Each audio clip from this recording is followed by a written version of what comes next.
Diduga hanya karena menanam ubi, abang kandung yang berinisial FS, warga desa Sianting Anting, Kecamatan Pangururan, Kabupaten Samosir tega memukul adik kandungnya berinisial RS hingga tewas, Selasa, tanggal 19 Maret tahun 2024. Kasat Reskrim Polres Samosir, AKP Natar Sibarani mengatakan pihaknya mendapatkan informasi sekira pukul 9 waktu Indonesia Barat, bahwa terjadinya pembunuhan antara saudara kandung di desa Sianting Anting, Kecamatan Pangururan.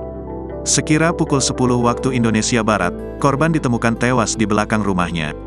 Motif pembunuhannya sakit hati, karena korban ini menanam ubi pas di depan pintu belakang rumah pelaku dengan jarak 1 meter lah di dekat pintu, kata Natar, Rabu, tanggal 20 Maret tahun 2024. Natar mengatakan sebelumnya terjadi adu mulut antara abang dan adiknya. Karena pelaku terbawa emosi, korban langsung dipukul dengan menggunakan potongan kayu jambu dengan ukuran 1 meter. Kayu dipukul di bagian kepala belakang dan depan wajah korban, jelasnya. Setelah memukul korban, pelaku melarikan diri ke semak-semak dan setelah 5 jam pelaku ditangkap dan dibawa ke Mapolres Samosir. Sementara korban ditinggalkan pelaku dengan keadaan meninggal dunia dan berlumuran darah di bagian kepala. Selanjutnya korban dibawa ke RS Bayangkara TK2 Medan untuk dilakukan autopsi atau penyelidikan selanjutnya, katanya.